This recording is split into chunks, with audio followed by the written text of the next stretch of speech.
안녕하세요. 세계경영입니다. 요즘은 아마 혐한 일본인들에게 정말 힘든 시간일 것이다. 영상 뒤에서 소개할 일본인들의 댓글 반응 가운데서 찾아낸 인상적인 한마디였습니다.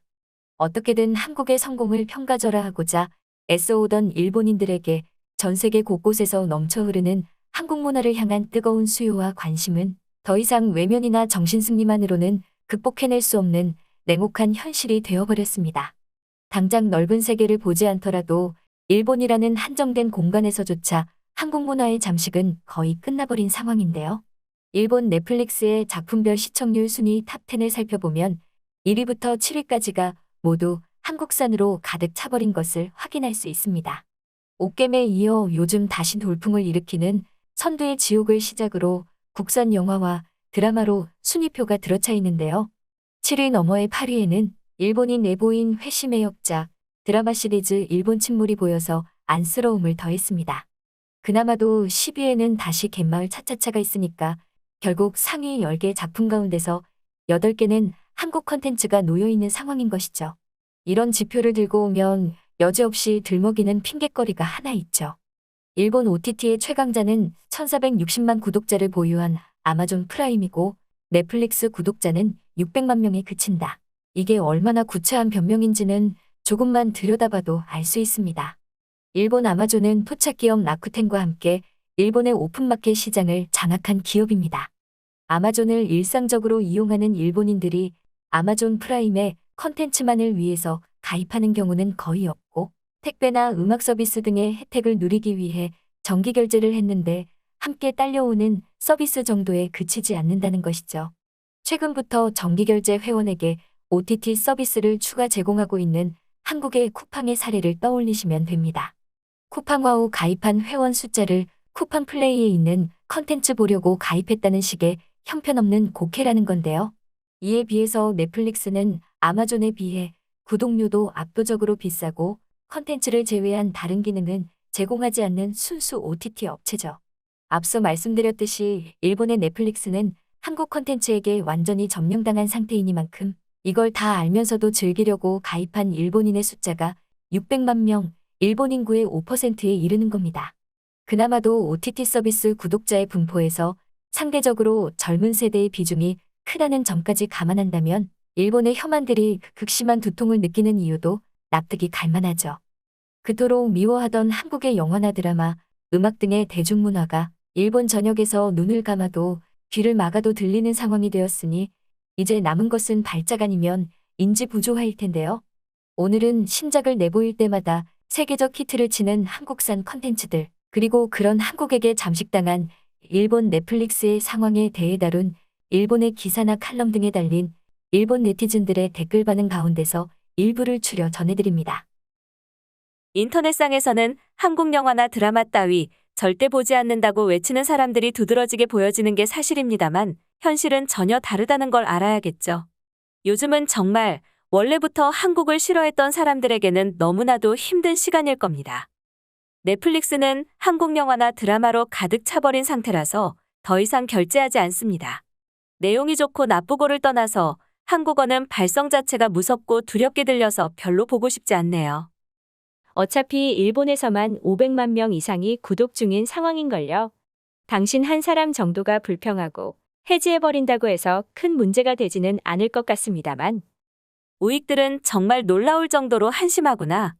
댓글란을 보고 있으면 웃음만 나올 지경입니다. 사람들이 많이 보는 건 이유가 있기 마련이라는 생각은 해보지 않았나요?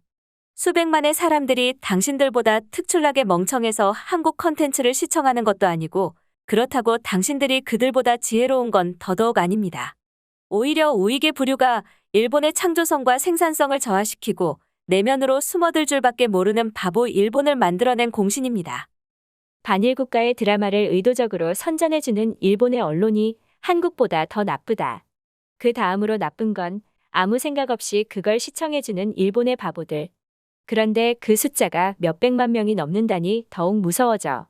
더 늦기 전에 일본인들이 정신을 차리지 않으면 안 된다.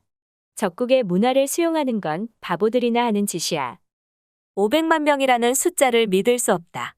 내 주변에서도 모두 아마존 프라임만 구독하고 있을 뿐 넷플릭스를 구독한다는 사람들은 거의 들어보지 못했어.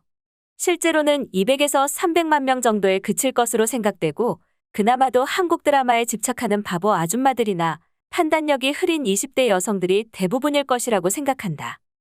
솔직히 오징어 게임이 표절이라는 주장을 들었을 때부터 웃었습니다. 데스게임의 발원지가 일본이라고 생각하는 건지는 모르겠는데, 과도한 표절 주장은 오히려 일본의 명예만 실추시킨다는 건 모르는 바보스러운 발상. 이번에 또다시 히트를 쳐버린 지옥이 부르고 있다의 경우에는 그나마 어느 것을 표절했다고 말해야 할지 갈피를 잡지 못하고 당황하는 모습이 우습기만 합니다. 세계적으로 큰 유명세를 얻고 있는 타국의 컨텐츠를 이유 없이 비아냥대는 것보다는 자신의 인생부터 확실하게 재검토하는 편이 조금은 나을 거라 생각합니다. 적국의 드라마를 쉬지 않고 쏟아내는 넷플릭스는 일본 시장에서 퇴출되어야 마땅하다. 넷플릭스의 아시아권 투자액의 거의 전부가 한국으로 흘러들고 있고, 일본의 시청자들에게 징수한 막대한 구독료를 적국의 문화산업에 투입하고 있는 한심한 상황이야. 아직까지도 넷플릭스를 구독하는 바보가 있다면 일본의 수치라고 생각해도 좋다. 실제로는 인기 때문에 보기 시작했다가 몇 분 만에 꺼버린 사람들이 대부분이겠지. 그런 사람들까지 모두 시청자로 집계되는 것이니 순위 통계는 착실하고 보아도 무방. 정말 봐주기 힘들구나. 이런 바보 같은 말들만 하면서 자기 자신을 돌아볼 생각은 않기 때문에 계속 갈라파고스화가 되어갑니다. 모두 우익의 열등감이다. 표절이라고 생각하면서 한국을 비하할 방법 말고는 다른 게 없으니까. 잘 만들고 멋진 무언가에게 훌륭하다고 말하지도 못하고 열등감만 표출하는 모습에서 일본의 잃어버린 자신감만 느껴질 뿐. 어차피 열화된 복사본만 만들어낼 수 있는 나라다. 신경 쓰지 않아도 좋아. 전 세계에서 수억 명이 시청하고 있는 것 같던데 더 이상 열화라고 하기에는 무리가 있지 않을까요? 앞으로 어떻게 될지 모르겠다. 적어도 일본의 젊은이들은 대부분이 넷플릭스를 구독하고 한국 문화에 완전히 매료되어 버린 상태야. 아마존 프라임에 비해서 구독자가 적다는 변명도 쉽게 납득은 가지 않는다. 1,400만 명과 600만 명이라는 숫자는 일단 수백만 명이라는 숫자를 넘어갔다는 사실에서 큰 차이가 느껴지지 않아. 정치와 문화는 분리하는 게 쉽지 않다. 확실히 젊은 세대를 시작으로 한국을 향한 반감이 서서히 줄어들 것 같다는 불길한 예감. 시청해주셔서 감사합니다. 세계경영이었습니다.